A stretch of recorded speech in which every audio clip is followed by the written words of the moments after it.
All right. Hello, everyone, and welcome to SCO's September webinar on how to master the admissions interview. Thank you all so much for joining us. I hope you are staying safe and healthy. My name is Avery Cunningham. I am a Student Services and Admissions Officer here at SCO. I am one of the admissions team members who will be answering your admissions questions and participating with you in the admissions process. Before we get started, I ask that we all use proper Zoom etiquette by keeping microphones muted unless speaking, limiting background noise, and respecting all of this webinar's attendees and facilitators. We'll have time for questions towards the end of the webinar, but in the meantime, if you do have any questions or concerns that need immediate attention, please use the chat feature to communicate with us. It should be at the bottom of your screen.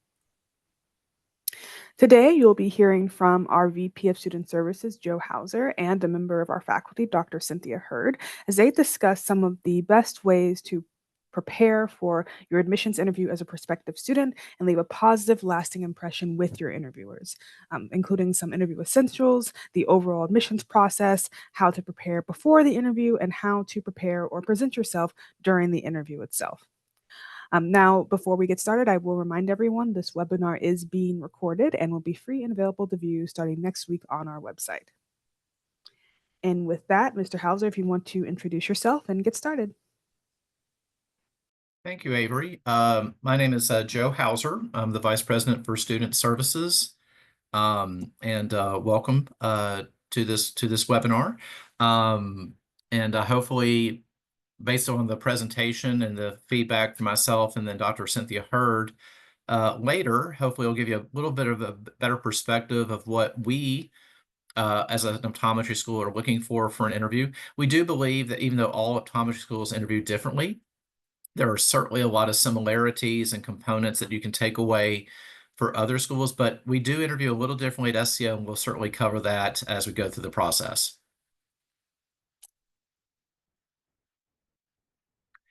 So the big three, as we sometimes call it, as far as what are we trying to extract from the interview?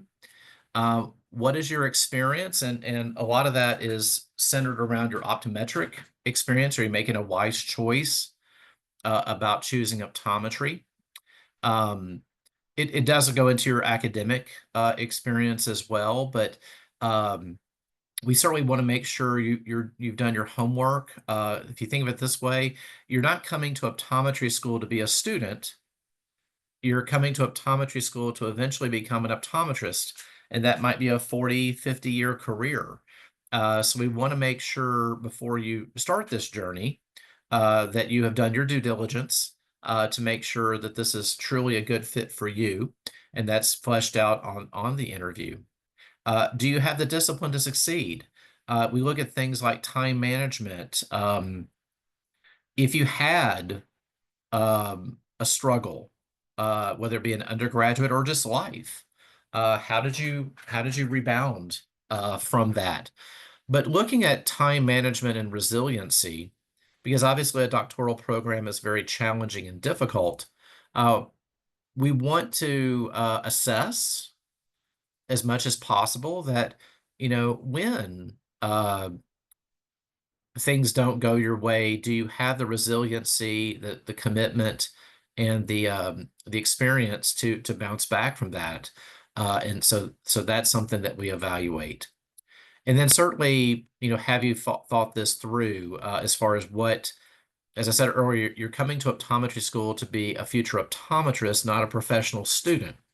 So what we don't want to have happen is you may be a very good student, but if you haven't really thought it through and then you come to optometry school and after the first semester say, you know what, this isn't for me, and you drop out, well, in the nature of our program, you've taken a seat away from someone who might would have wanted that seat. Unlike undergrad, we just can't really backfill a seat when somebody has left the program, and it does happen from time to time. But we certainly want to minimize that. So from an admission standpoint and an interview standpoint, we want to make sure that you have done your due diligence, not just about SCO, but the profession of optometry and really healthcare in general. Why do you want to be a healthcare provider? So to speak. So questions about things like what do you like about patient care? Are there specific aspects can come up on the interview and something that we evaluate?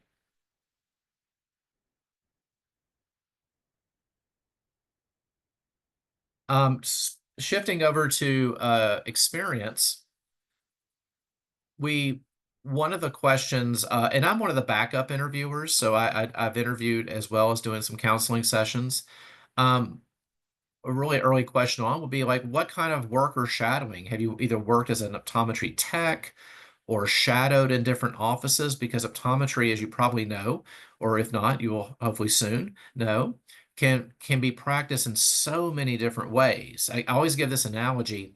If you're applying to medical school and the only healthcare provider slash MD that you have experience with is a pediatrician, the admissions board of the med school said, well, so you've never spent time with an OBGYN or a ER room or a cardiologist or dermatologist or specialty area. How do you know that this is what you want to do? So the more variety of shadowing and experiences that you've had to see the different ways of optometry is always well received as far as the interview is concerned. Talking about the specific encounters, like whether if your optometrist that you shadowed and allowed you to follow in with patient care, was there anything that stood out? What makes you really excited about going into shadow every day is a similar analogy to like what excites you to come to work every day. So again, we like to talk about some of the specifics of your shadowing experiences to get a feel of what is it about that you like. Do you have a basic understanding of the scope of the profession? Optometry is a licensed, regulated profession. So what an optometrist can do in one state versus another will differ from slightly. Now, SCO is always going to teach to the highest level of licensure. However, the we also want to make sure that you're aware that, um, even though it's not available in my state, in the near future, I might be able to do certain types of laser surgical procedures. Or I did not know that an optometrist can prescribe certain oral or injectable medications. So again, knowing the scope of what your state license and what your optometrist can do is another way for you to do your homework. Um, and then special interest within the field. You're going to get in your 4 years of optometry school a very broad base, and you're going to cover everything. But have you thought about are there interests that pique your interest a little bit, like whether it be like a low vision or pediatrics vision therapy or ocular disease, or conversely, that you're really wanting to do more primary care or family care where you like all of it, you like the variety. There's not a right or wrong answer to that question, but the more depth and detail that you can give to that question if posed, I think makes a stronger impression upon the interviewer. Remember, the interviewer has not seen your GPA, has not seen your OAT score or anything. They're basing their impression on the questions they ask you and your responses. So that's another aspect that's important to know.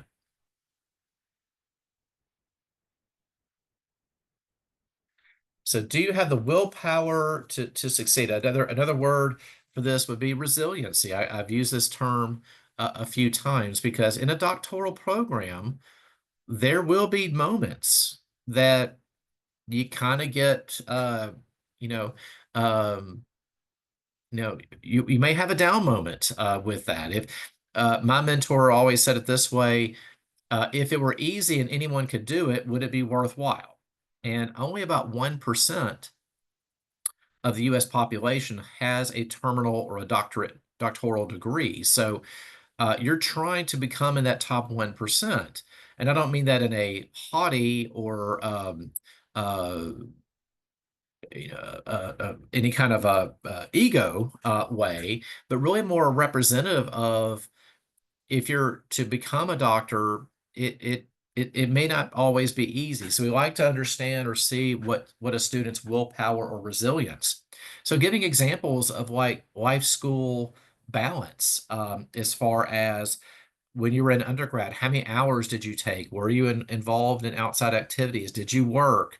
Did you have other responsibilities? Again, there aren't right or wrong answers, or a particular best answer, but we like to see, from a time management standpoint, if you only take 12 hours a term, which is like the minimum for full time, and you go straight to your dorm, order a pizza, and stay in your dorm room all night to study, that may allow you to do well academically, but that's going to be a shock to your system, when you come to a doctoral program like ours, where you're taking 22, 23, 24 hours a term.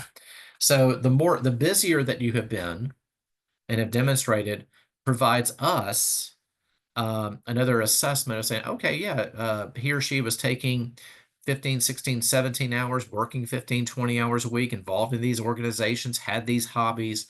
All these aspects give us a way to assess, time management, and that. Talking about a high pressure situation that you had to deal with, whether it be a difficult class or a family matter or a health matter. Again, it's not one thing that we're looking for, but like, for example, chances are in your 4 years of college, you would probably have at least had one experience where life threw you a curveball, whether it be a relationship matter, whether it be a health scare, family matter. Again, difficult class. First midterm, you made a D, and you really were panicking about, oh my gosh, I've never made a D before. But you were able to rebound and get that grade up to a more, commensurate level. Again, talking about adaptability and dealing with change, uh, you're illustrating what you have done when life throws you a curveball. Um, because again, in professional school, one of the things that you'll find that's a little bit different than, especially if you were a natural science major, a lot more critical thinking. It's going to be a little more subjective. It's not always A plus B equals C. So when you're in a clinic situation, um, as one of our now retired professors used to say it so fondly, the patient doesn't have A, B, C, D stamped on their forehead like a multiple choice, question. So therefore, to derive and extract the information from a patient, you have to ask questions, assess, think on your feet.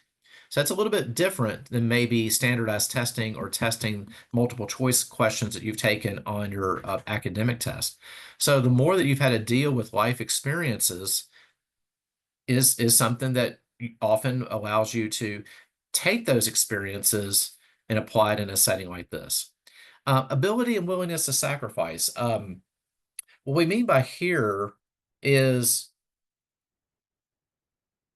if you are wanting to become an optometrist, and after the first few weeks in the term, for you to keep up with your studies, it it's evident that you're going to need to spend, 3, 4 hours a night studying and or practicing to keep up. And you have to ask yourself, I think you would, but it's better to bring this out in the open. Are you willing to make that time commitment, that sacrifice, versus I'd rather spend that time with my family and friends, or I'd rather spend that time with my hobbies? So you'll have time for those in optometry school, but there will certainly be a many, many days and nights where you have to choose studying over maybe something fun. So that willing to sacrifice, maybe you haven't had to experience that in undergrad yet. Um, but in a doctoral program, just the sheer volume and the time. Now, before I paint this doom and gloom picture, over 98% of our students graduate. So I don't want you to extract from this discussion, oh my gosh, after hearing Mr. Hauser, it's impossible to make it through optometry school or SCO. Well, if that were the case, we would have less than an over 98% graduation rate. But it's better to know up front that Um, this isn't undergraduate part two.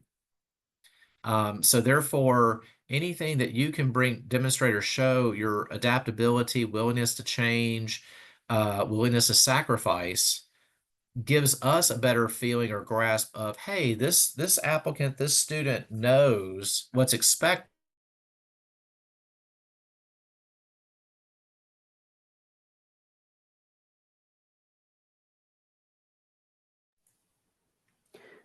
Mr. Hauser, are you still there? We Yes. can't seem to hear you. Sorry, we couldn't hear you for a second. Sorry. Okay, can you hear me now? Yes, we can hear you now. Okay, great.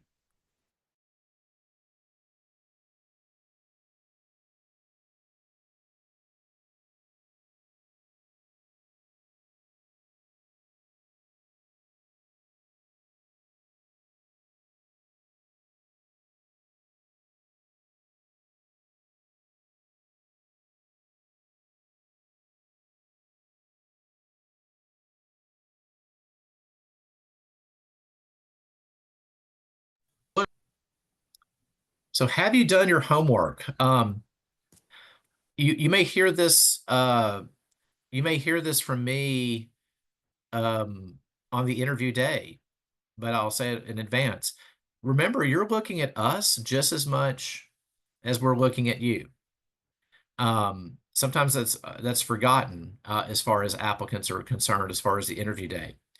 Having said that, interviewers will often comment on, I was more impressed by the questions they had for me than just the answers they had for my questions. So certainly feel prepared and armed to bring questions to the interview, as well as learning more about SCO and getting your faculty interviewers' perspective as well.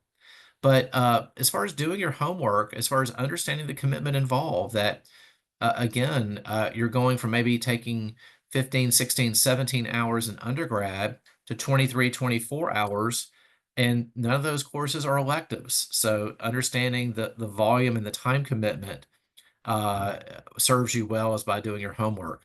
Do you have realistic ideas about healthcare optometry?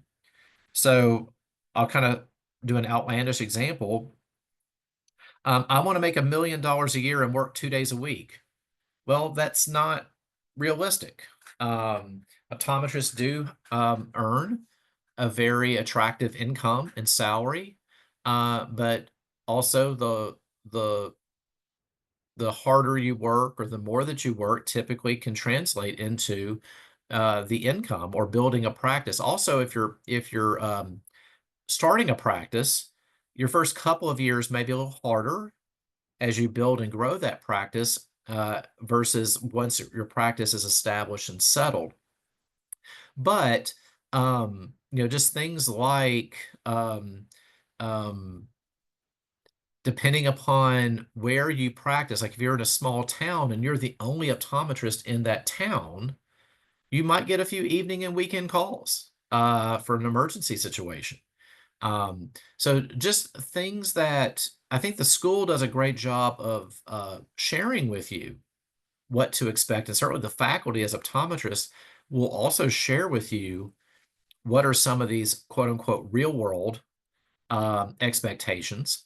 But at the same time, it's always good to know these in it.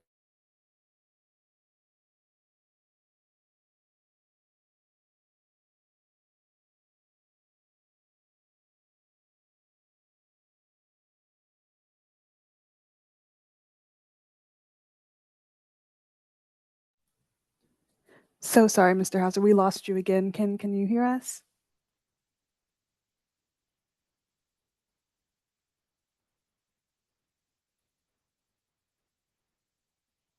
Mr. Hauser?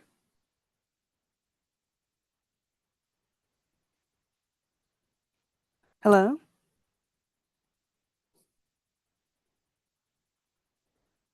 All right, real quickly, while we're figuring out how to get Mr. Hauser back on board, Dr. Hurd, are you there?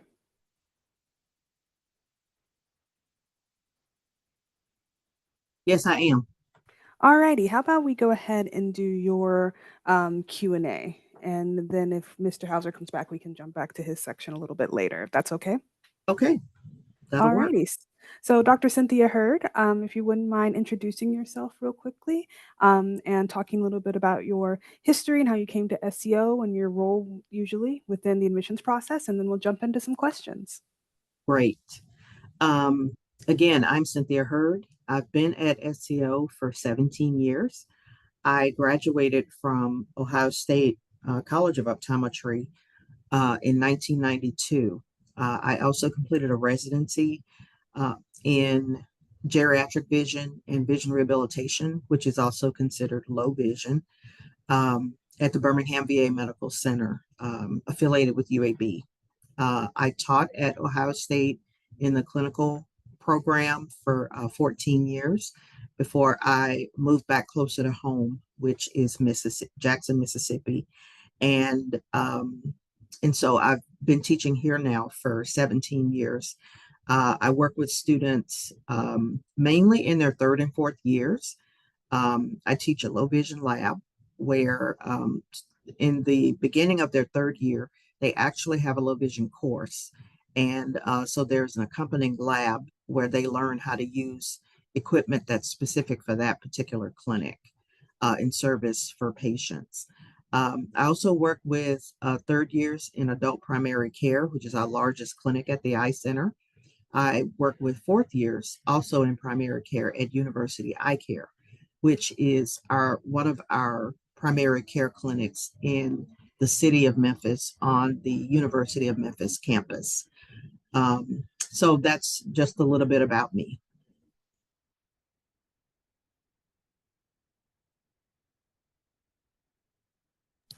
Alrighty then, so we'll jump into some questions about the admissions interview from the faculty perspective. So starting off, what are the first impressions that you look for in an admissions interview? Um, the first things I look for um, is I really have a antennae looking to see if the person is self-aware. I think that's really important. I think people need to understand themselves. Um, and it actually is apparent early on for me because I can tell by how they talk about their exposure, their experiences, things like that. Um, and I'm a very observant person because of probably my family history. I'm the ninth of 10 children. So I had a lot of time to actually watch people as I was growing up. And being a people watcher and a very observant person, which is very helpful in optometry, um, I can pick up on things pretty quickly. And first impressions, I think, are really important. I also am uh, very keen into making sure that the interviewee kind of knows my perspective or my POV, because I really like them to know a little bit about me before we start talking about them.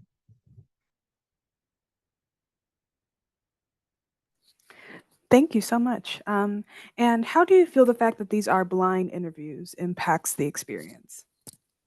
That's definitely an interesting part of the process because I came from a setting where nothing about the admissions interviews were blind. I did admissions interviews at Ohio State for about 6 or 7 years, I believe, before I left there. And so that interview process was very open book. I knew pretty much everything that everyone else knew about that applicant before they walked into the interview room, and they were interviewed by several people in one setting before they toured the building and things like that. So the blind interview is really interesting because I have to really understand my role as figuring out or being able to ask questions to get information quickly so that I can ascertain whether the person has done their due diligence to determine if optometry is a good fit for them. I also have to figure out all those things that Mr. Hauser talked about. Are they good time managers? Um, are they ready for the next step in their life? Because optometry school, which is a professional program, is nothing like college. Um, and and like he said, not you're not going from you're not going to be here just to take tests and regurgitate information that's being given to you in a didactic or classroom setting or even a lab setting. You're actually here to learn a life skill or a set of life skills that you're going to be doing as a career for the next 40 or 50 years of your life. So, so having said all that, the blind interview is really interesting because of the fact that I need to figure out.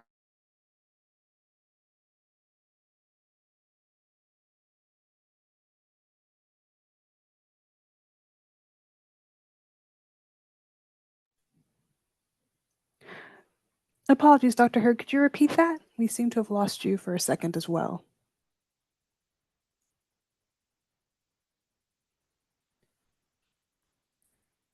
Excuse us, everyone. There seem to be some connection issues.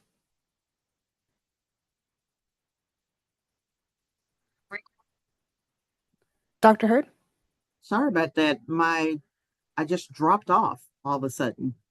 I'm not sure Right. what. There seem to be some internet connection issues. If you wouldn't mind repeating, and then we'll hopefully be able to stay online for the continuation of this webinar. Okay, great. Well, basically, the only thing I said was the fact that that um, I have to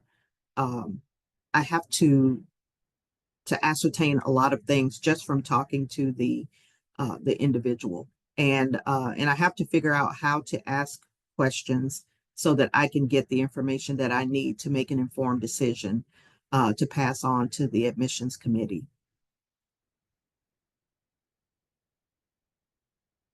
Wonderful, thank you. And how do you feel a student can stand out during an interview?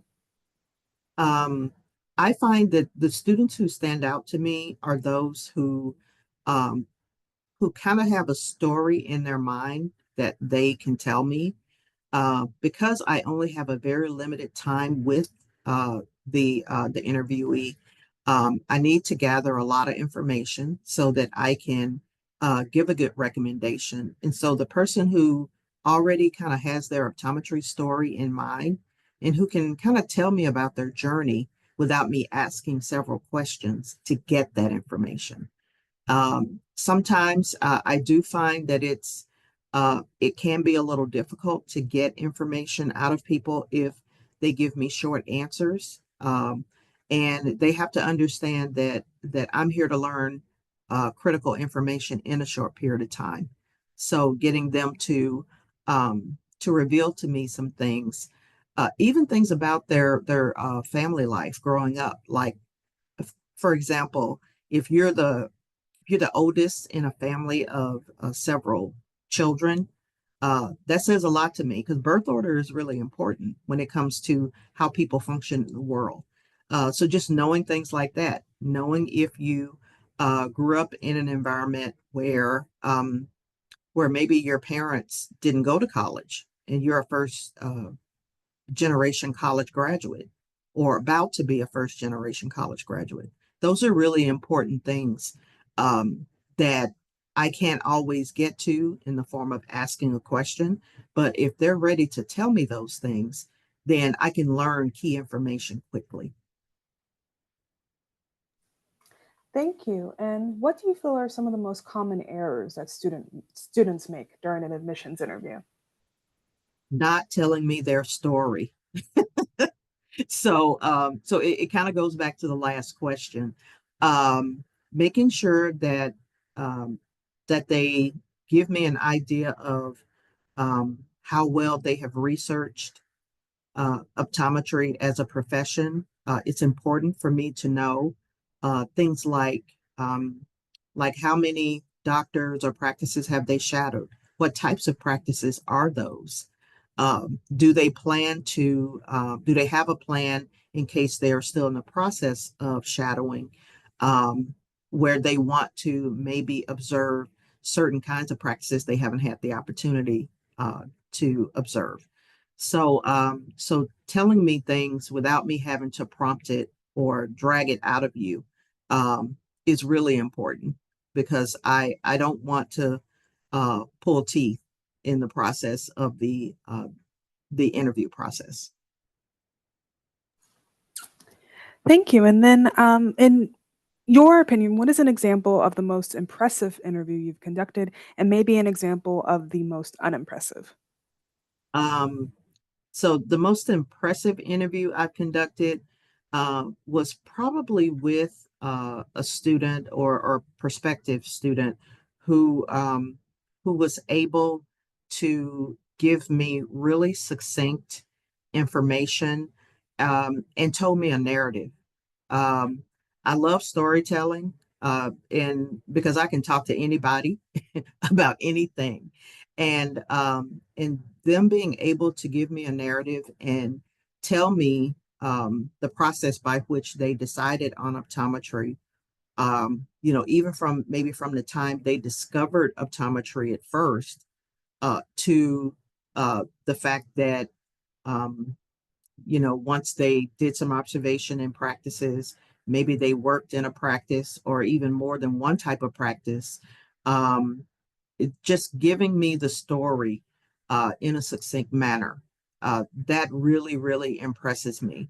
And then at that point, the main things I try and do is ask questions. I pepper in questions so that I can know the details that don't always get discussed in the narrative form. Probably the most unimpressive interview I had was a young man um, who I thought just from talking to him wasn't really prepared to be here. He he didn't seem to understand that although I had introduced myself as a doctor on the faculty, he asked me if I was a doctor. I think he was just really nervous and it was just a really awkward interview because he was really struggling to answer my questions and it just didn't look like he was prepared to be here at all and I really felt that was an unfortunate thing um and I really felt for him and I hoped he landed somewhere where it worked out for him. Thank you. And then my last question, what advice would you offer students who are anxious about the SEO admissions process overall? um Well, when I talk to them, they will sometimes tell me that they are nervous. And plus, I'm pretty good at sensing it um, since I've been around so many prospective applicants and patients for that matter, because patients can be really nervous too in the exam process. So, so if they are anxious, I allay their fears pretty quickly because I tell them we're having a conversation. I just need to get to know more about them, and that this is not a test. You will not be quizzed later. All I need to know is what you find important to tell me. Um, and so if they are anxious about other things, I do talk to them about the aspects of the program that I am intimately familiar, like the clinical program. I tell them about my experiences as I've been a part of the faculty for this period of time, and I reassure them that, excuse me, like Mr. Hauser said, basically. When you get to this program and the admissions process, is the beginning of that, we plan for you to succeed. So I'm not overly concerned about people succeeding once they get accepted because everybody is here to make sure that you get through the program. And that's the thing I love about being in a professional program, like in optometry. We are here to assist each other, to make sure that people get the tools and the skills they need. And I reassure them about the just the things that are available as resources for them. And of course, I tell them things that everybody tells them, things like, please ask for help when you need it. You may not have had to ask for help before because of the fact that, you may have been a very successful student all of your life. And then you get to professional school and then things can get really serious quickly. So I just make sure that they understand that we are here to help them succeed. And once they're here, we're not here to weed anybody out. We've already done that, and so they're here so that we can make sure that they go through 4 years of professional school and go from being a layperson to being a healthcare professional. That's kind of how I word it. Wonderful, thank you. Well, since I believe we have Mr. Hauser back, we're going to double back and allow him to finish his section. And then Dr. Hurd, if you wouldn't mind hanging out for a little bit at the very end, we'll hopefully have time for questions from the attendees. I'd love to do that. Alrighty, so let me cycle back real quickly, everyone. Alrighty. I believe, yes, I believe this is where we were. Mr. Hauser, if Yes. you are okay getting back Yes. into your Can you hear me presentation. okay? Yes, sir. Great, great. Sorry about the connection issue, but glad I was able to get back on. And um, so jumping kind of back into the process, obviously the admissions interview is a critical part before we make admissions decisions, but it's only one part of it. So the first step is you certainly have to submit your application with all the supporting documents. We have a rolling admission. So therefore, the earlier that you submit your application and the documents like transcripts, OAT scores, letters of recommendation, et cetera, the sooner we can invite you or consider you for an interview. Um, One of the other things that I will stress here, because something tells me we have some high achieving students on here, with rolling admission, things such as contract seats, the state contract seats, which is like a subsidy for your tuition costs, and or academic scholarships are also offered on a rolling basis.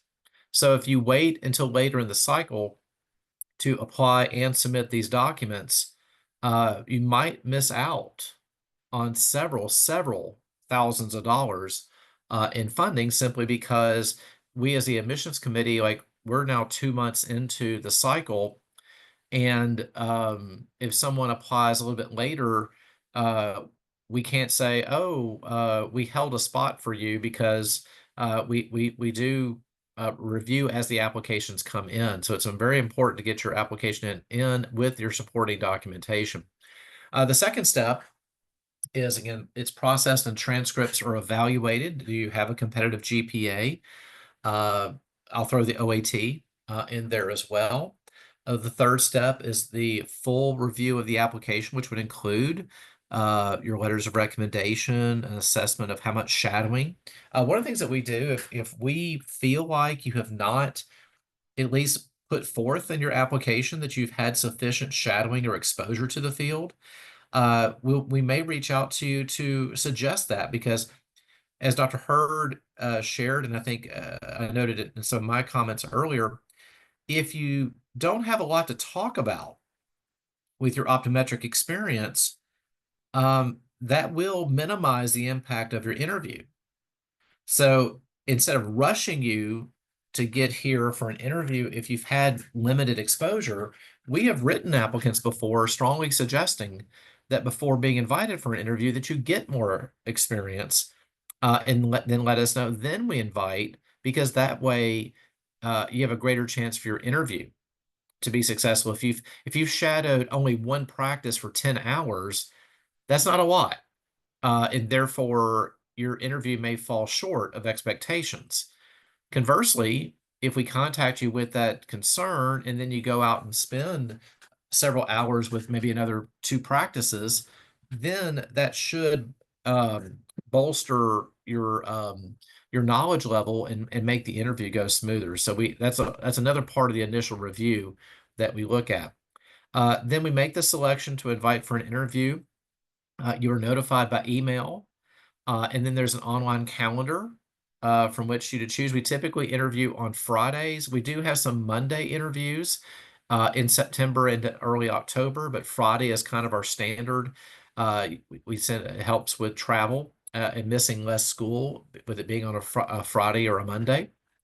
Then you're here for the on-campus interview, which is the interview itself, the counseling session, which is the open file review, since the interview is a closed file. And then you get a tour of campus, a luncheon that talks about housing and financial aid. And then there is a 45-minute to an hour bus tour of the area to get to know Memphis a little bit better and see firsthand where our students live in some of the areas around campus to give you kind of a better feel for the city. Then the admissions committee typically meets within just a few days after your interview to evaluate files and then get back with you, usually with a phone call and then followed up with an email with your letter in writing. So that's a little bit of the admissions process for which the interview is one component. And again, just the cycle, just kind of give this visual. As far as you're invited for the interview. Again, usually you're invited anywhere, 2, 3, 4 weeks before you come. You get to choose which day works best for you, but typically you have the opportunity to come as soon as maybe like 2 weeks after invited. And of course, if you need a date a little further out, that can be accommodated too. The interview itself, being a blind or closed file interview, Dr. Hurd or others doing the interviews will not know your GPA or OAT. The counseling session, which is also that same day, does go over your open file, your GPA, your OAT, your letters of recommendation, your overall Optom-CAS application, etc. You have the financial aid and housing session, which covers not just like because we do not have dorms on campus, but about 70–80% of our students live within 10 minutes of campus. So we'll talk about where they are, where those apartments and housing opportunities are. Current students will talk about where they live and how much they spend and the amenities, et cetera, et cetera. You also get a thorough financial aid review to go over the options of how do you pay for optometry school and learning about the state contract seats and scholarships, et cetera. And then after the interview day, the blind interview, the counseling session, the financial aid housing session are all on the interview day.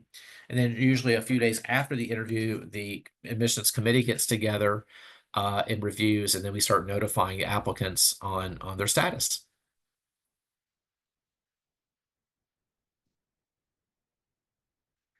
So thinking through, again, I said this earlier, you're looking at us just as much as we're looking at you on the days. So I'll phrase it differently. I'm convinced that applicants are so worried about getting into school, they don't really think horizontally, what happens if I hear back from 3 or 4 schools? Then what? Well, the interview day with SCO and any other schools that you're considering is certainly a wonderful opportunity for you to assess, can I see myself at SCO? And whatever questions that you may have for us, or maybe a current student or a faculty member, if it's not the admissions office, can ask questions. But when you're scheduling your time, think about the itinerary. Don't book your flight if you're flying and you have to leave halfway through your interview because you didn't really logistically think out the day. The day is typically from 9 to 3, roughly. So booking a 3 o'clock flight is probably not the smartest move as far as uh, being available for the whole day. But also think about, I know it's maybe a little extra expense if you spend the night, but it could be money well spent as far as getting a feel or a vibe for the city.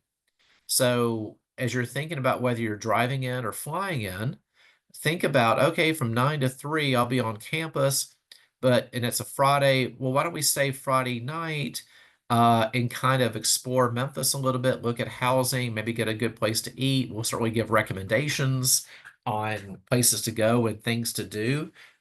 So think about that as far as how long you want to stay.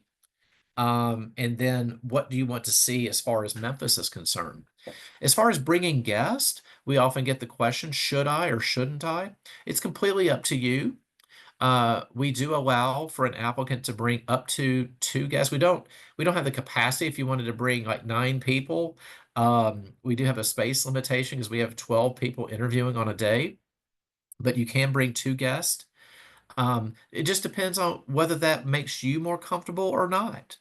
And I think that's a question for you that if you, hey, having my parents here or a spouse, significant other would be great. Others may say, "Oh my gosh, if my mom or dad came, I'd be so nervous." Then you have to answer that question, but think about that before determining the date and thinking about that. What to wear? Um, Business casual or business attire. Like for the gentleman wearing a suit or a blazer. Tie is always nice. I would say you don't have to, but I certainly would not wear shorts and a polo, so to speak. Um, for ladies, you don't have to wear a dress but maybe a business suit would be appropriate. But just something that would give that professional appearance and an impression is a way to go. And then what questions that you will ask? Like, for example, what is important to you? Do you want to learn more about financial aid? Do you want to learn more about the city? Do you want to learn more about student perspective and like time demands? Um, Also, things like, hey, I see and hear that SCO is a single purpose standalone school. It's not affiliated with a major university. How is that different? What are the advantages? What are the pros, cons? So, all these aspects are things that, if you think about it in advance, if I'm accepted to SEO, what do I need to know or hear or learn about SEO that will allow me to make the best decision after I hear back from all schools? So I think that's a great perspective to have as you're planning for the admissions day and your travels.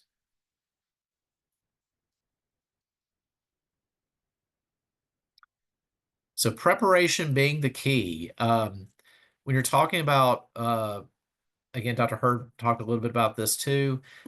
Questions to expect. You're going to be talking about yourself. Remember, Dr. Hurd does not have your transcript or anything in front, so she's basing her impression on what you share with her. I also say this because it even though it's conversational, you might catch yourself, gosh, I'm talking a lot about myself. Is that appropriate or okay? Well, that's the only way to for the interviewer to assess your background is for you to explain that to them. So that's perfectly understood. Why you want to be an optometrist? It's one of the um, key. I heard Dr. Hurd comment about good interviews and bad interviews. I'll tell you about my worst. A young man, science major. It was evident that he wasn't really sure what he wanted to do after graduation. So when I asked him, "Well, tell me about why optometry," his response was, "Well, I'm a biology major. I really didn't know what to do going into my senior year after I graduated. My next door neighbor is an optometrist, and he drives a nice car." Well, that's nice, but probably not the most compelling reason for choosing a 40, 50-year career. So be prepared as to why optometry has connected with you is something that's good for the interview.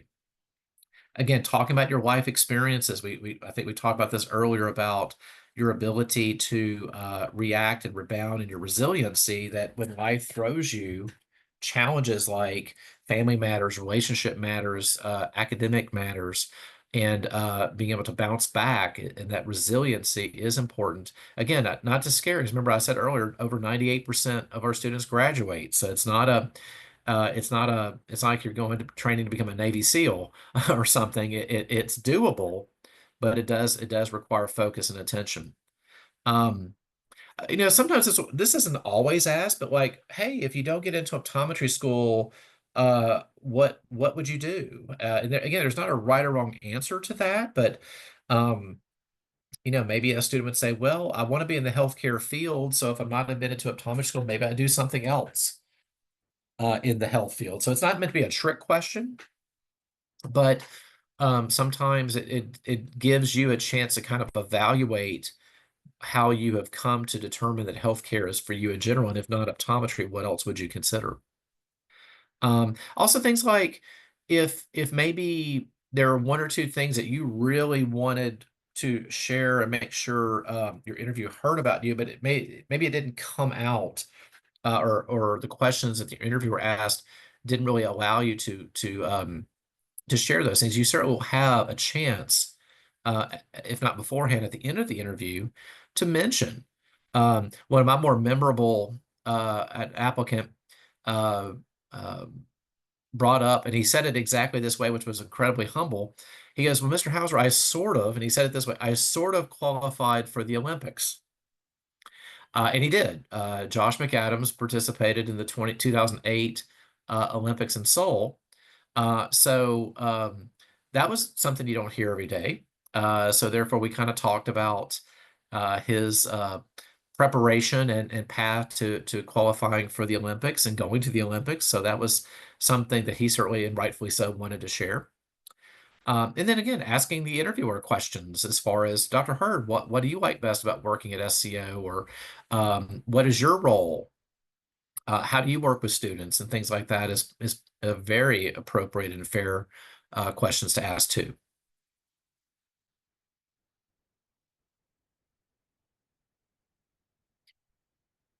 So just connecting with the interviewer, I always think of this way.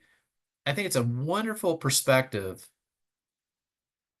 to put yourself in the shoes of the interviewer. In other words, would I accept me? What do I need to provide the interviewer to allow him or her to properly fill out the evaluation? So, listening.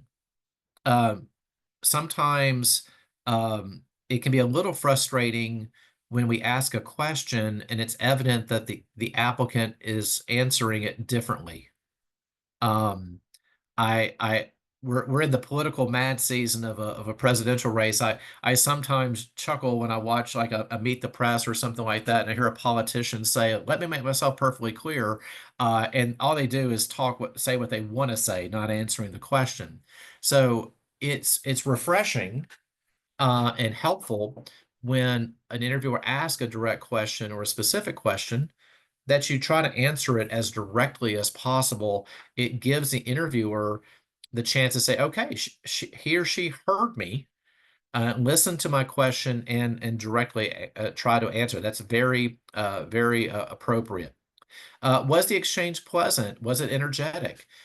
It's not a type A or an introvert extrovert aspect. Sometimes we get a question of like, oh, reading this, it sounds like you're looking for a bunch of extroverts. No, some of our best faculty, some of our best students, some of our best alumni are introverts. But you do need to be comfortable in a one-on-one setting because that's what you're going to be doing with patients. So when we say energetic, it doesn't mean that you have to be frivolous or, again, uh, extremely extroverted. It's just that, are you engaged? Are you making eye contact? Do you seem happy to be here? Is your conversation with the interviewer again a pleasant one? Body language is also eye contact. Are also key elements that can give the interviewer a first impression. Does this applicant really want to be here, so to speak? And just things to be thinking about. We do realize you're going to be nervous, but there's a difference between nervous and apathy. So if a student sort of like looks like they're kind of going through the motions, that may not bode well for the interview. Conversely, if they seem attentive and excited and engaged, those are all positive aspects with the interview. When we say about give them something to work with, it kind of goes back to answering the question directly, or don't answer with just yes or no answers. Elaborate, giving them a chance to assess your background. Was the interview fun? Again, not trying to be frivolous, but wasn't an enjoyable experience. That's another thing that indicates that it was a good environment. And then finally, what is unique about you? Not that you have to have, like, oh, sounds like if I don't qualify for the Olympics, I'm not going to get into SCO. It doesn't have to be anything that significant or outstanding, but what are unique aspects about you that will stand out because Dr. Hurd and I and others will do scores of interviews throughout the year. So certainly things that you can recall or remember also help as we assess on the overall admissions day. So there's just some things to be thinking about. Okay, next step. Should you follow up with the interviewer, like writing a thank you note or sending an email? Those are obviously very nice. It's not required or have to, but it's perfectly appropriate. Or even if you have a question, like if Dr. Hurd interviewed you and then a day or two later, oh gosh, there was a question I forgot to ask. I'd really love to hear from Dr. Hurd. You'll get her card, shoot her an email, and ask her that follow-up question if something does surface. And the same goes with the admissions staff, not just the interviewer. How to accept or decline the admissions offer. Depending upon the time of year, like this time of year, we give applicants 8 weeks to decide if you wish to submit a tuition deposit to hold your seat, and then as we go throughout the year, that 8 weeks becomes 5 weeks, then 3 weeks, then 2 weeks, etc. Other schools of optometry have different timelines. So you have every right to use the full 8 weeks or 5 weeks or whatever is given, especially if you have other interviewers coming up. But if you have made the determination, yes, I'm coming to SCO, there is a form called the enrollment acceptance form, along with the deposit that would submit or cement your intention. Conversely, if you've decided, hey, I'm going somewhere else, you can submit that form and or shoot us an email. But it certainly once you've made your mind, it is courteous to let us and the other schools know, so that way we can either move on to other applicants, or if we know that you're coming, then that helps us in the planning of filling the class. And then how to follow up on suggestions and best next steps. If you have your interview and maybe you're not immediately accepted, like, hey, we're going to wait for your fall transcript, or we'd like to see maybe a little more shadowing, or whatever the admissions committee brings to your attention that we'd like for you to work on. And this goes not just with interview invitations, but maybe let's say if our office reaches out to you before an interview and say, we'd like for you to retake the OAT, or we'd like for you to get some more shadowing. That's a pretty direct evaluation of your file. And without sounding a certain way, but I'll say it nonetheless, SCO is a harder school to get into than many of our peers. I don't mean that uh, as a I'm not besmirching or anything like that, but just look at the numbers. Our GPA OAT average is higher. So I've sometimes used the analogy that if you're in high school and you're applying to a junior college in Harvard, just because the junior college lets you know earlier that you're accepted doesn't mean that Harvard isn't interested. It just means that maybe it's a little more competitive. So when we mention to a prospective student before or after the interview, hey, we'd like for you to consider retaking the OET. We'd like for you to get some more shadowing or whatever it may be. We're doing it to give you a better chance. It's not making you jump through a hoop. It's not a punishment. If we didn't care, we wouldn't send out the communication. It's just helpful hints on how you can improve your chances. So when you do receive that, either in the form of an email or a phone call, it's always best to try to respond to that by, yes, I will retake the OAT, or yes, I will get some more shadowing and get back with you once that is updated. So that's always a healthy approach when our admissions office communicates with you.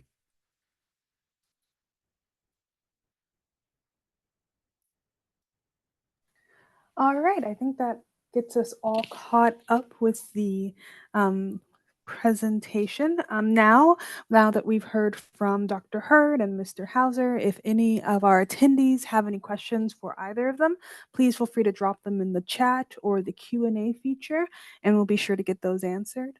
While we're waiting for questions, any last comments from Mr. Hauser or Dr. Hurd? Not that I can think of. I just want to appreciate everyone. Sorry about the technical glitches, but thank you for staying with us, and hopefully this was helpful information for you. Again want to thank everyone for being in on the webinar, um, and I really find it um, I really appreciate and I find it humbling to be a part of the process um, of assisting our admissions folks to find the best applicants that we possibly can. Wonderful. Well, I'm not seeing any questions currently, but everybody can see the email addresses for Mr. Hauser and, oh, here we go. If given an admissions offer, would it detail about the applicant's specific tuition, scholarship, or financial aid amount? Yes. Um, Technically speaking, the acceptance letter does not go into scholarships, but it does mention if you're from a contract state, like Tennessee, Georgia, Arkansas, etc.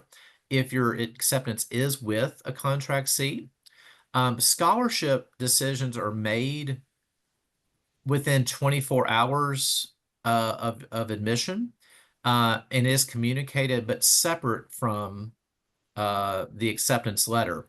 But the timetable is in essence the same. So therefore, if you come for let's say a Friday interview, this semester we're meeting as an admissions committee on Tuesdays. So let's say we meet on a Tuesday afternoon and you interview on a Friday.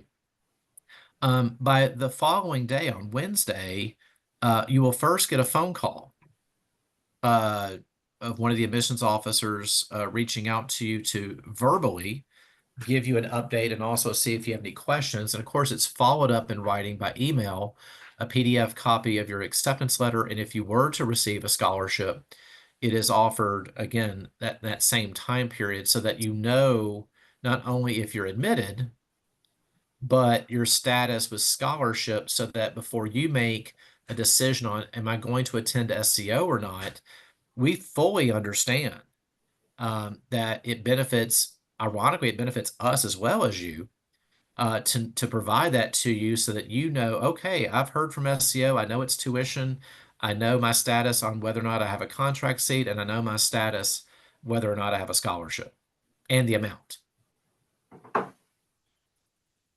All right. A question for Dr. Hurd. Since you mentioned attending and working at Ohio State and completing a residency at UAB, what would you say sets the Southern College of Optometry apart from other programs? Um, I have had the good fortune of being affiliated with two of the best programs that's in optometry. I consider Ohio State um, very highly um, in regards to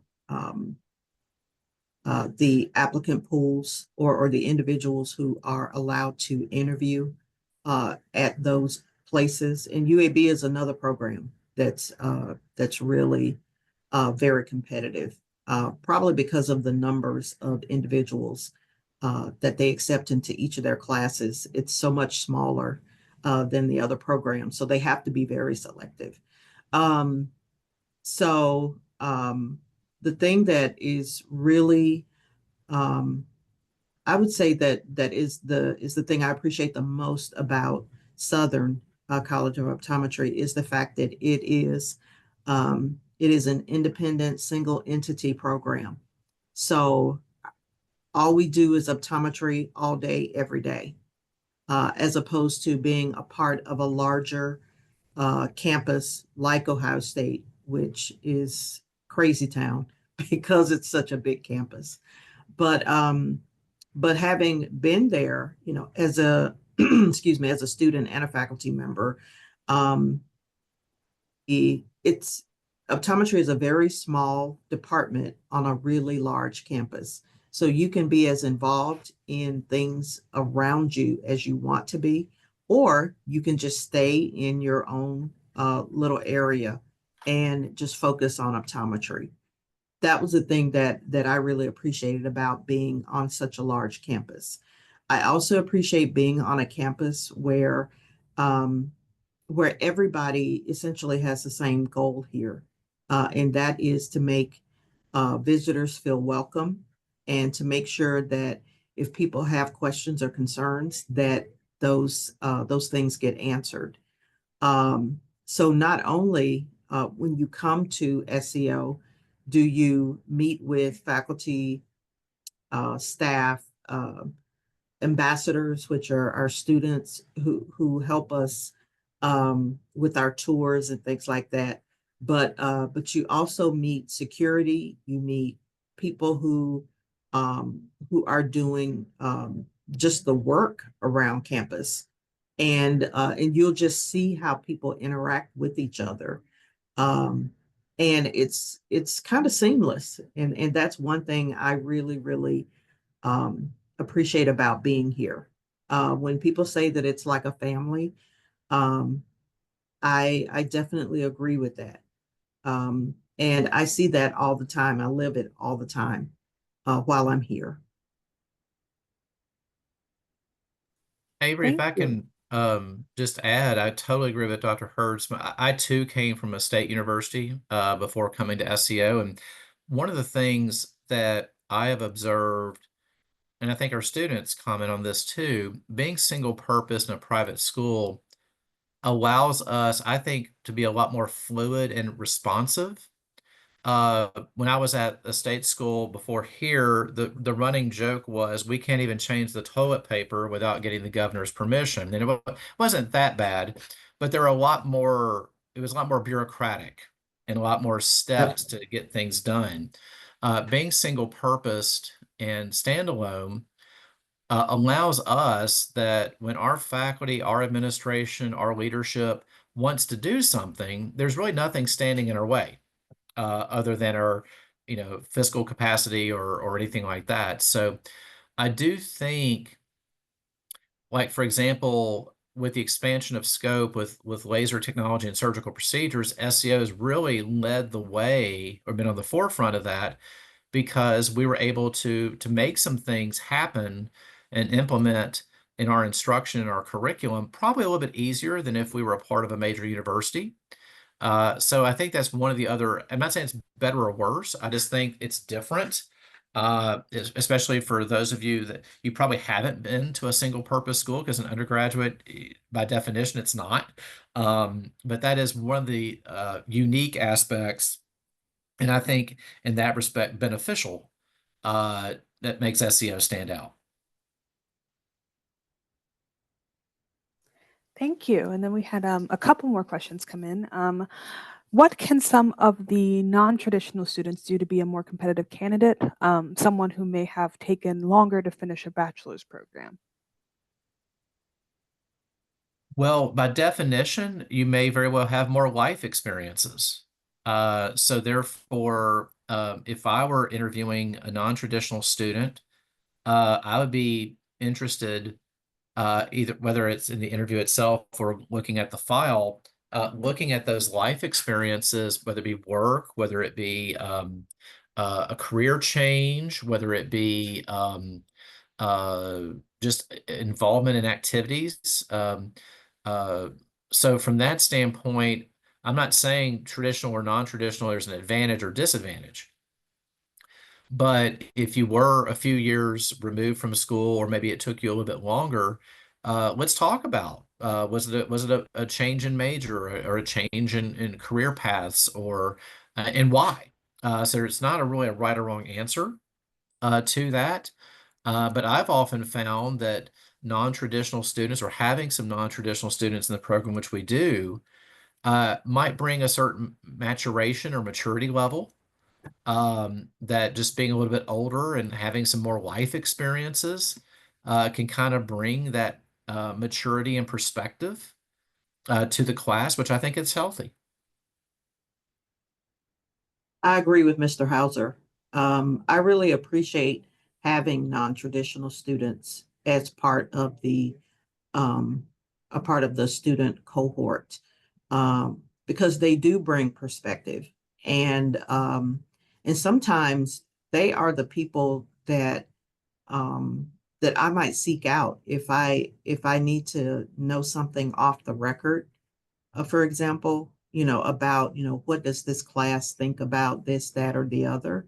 I will go to a non-traditional student before I go to um, someone else, unless that person is a student leader, um, and they already have shown that they have some perspective and some maturity to think objectively about things.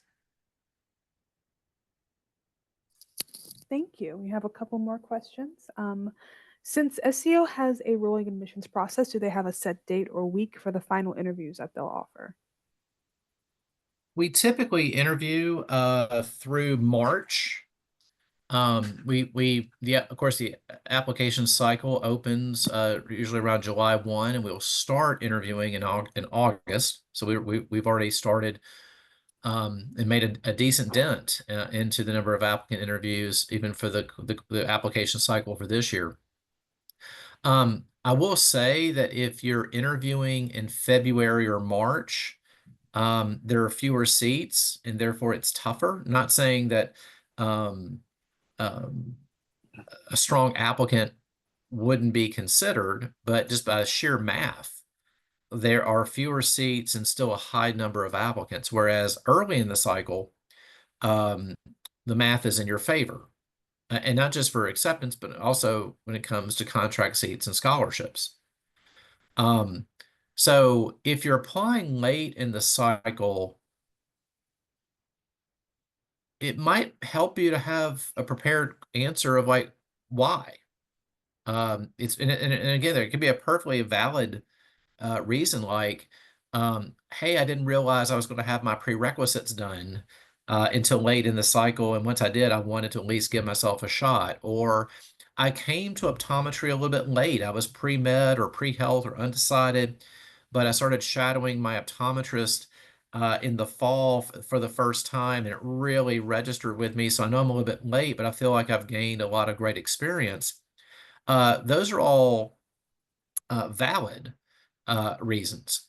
But you might want to be prepared because, again, if you're interviewing, let's just say with Dr. Hurd, and she doesn't know your background, if we're being just honest, she may say, wow, it's kind of late in the game. I wonder why John or Jane is interviewing on March the 5th versus October the 5th. So being prepared for that.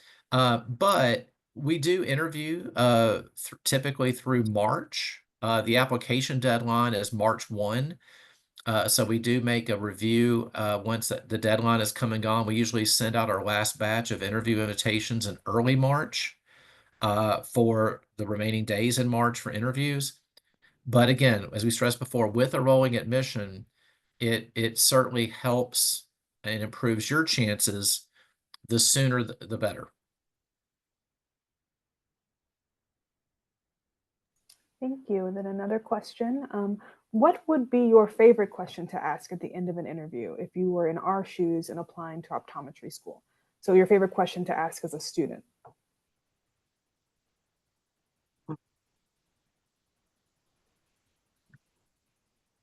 I don't know. That's kind of interesting. I don't know if I have a favorite question. Um, it's been a long time since I was a student.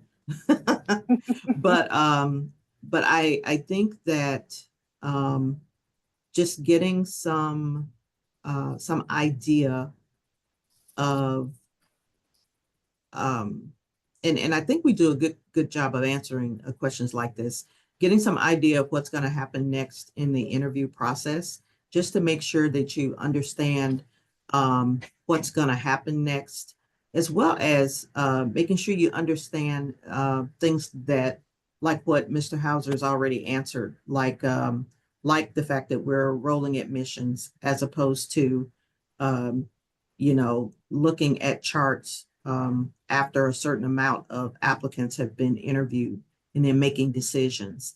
Um, I think you just need to feel reassured that you know what's going to happen next. And I think that's the best questions to ask. And the only thing I would add to that is, along with, doing your due diligence and looking at our website, and if there's something that piques your interest, asking your interviewer, hey, I see on your website you have this or that, by all means, ask those questions. But if you feel like those key elements have been addressed in the interview or answered by the interviewer, I always think a nice wrap-up question would be, and again, it may have been covered a little bit during the time, but Dr. Hurd, what do you like best about working at SCO or being at SCO? Asking your interviewer about, what they like best about SCO, or hey, if you were in my shoes what would you like to know as an entering student uh, that you could pass along that pearl of wisdom, for lack of a better word. So I think a question or so like that is a nice way to wrap up an interview as far as getting that additional input from your interviewer and perspective is a good thing. And I do get quite a few applicants who do ask me what I like about SEO. Um, and if I don't tell them early on in the process of just talking to them about myself, um, the biggest thing that I tell them is the fact that I appreciate being able to work with young men and women who are very bright, um, that we can help mold into healthcare professionals. Um, because that is absolutely the main reason why I'm in education 32 years later. Um, I love my colleagues, don't get me wrong, but I love students and patients, and that's why I do the job I do. Thank you. And then I think our last question, this is probably for you, Mr. Hauser. Till what date is it considered early in the application cycle? So there's, I suppose, a specific date that would be a good benchmark for early in the application Yeah, cycle. it's rolling, so it's not so much. I know at some schools there is like an early admission and a late admission. It's a little more clearly defined. So we don't have like anything before December 1 is early, and anything after December 1 is late. So it's not as delineated that way. Um, if you have a question, maybe this is a better way to try to hopefully truly answer your question from the applicant standpoint.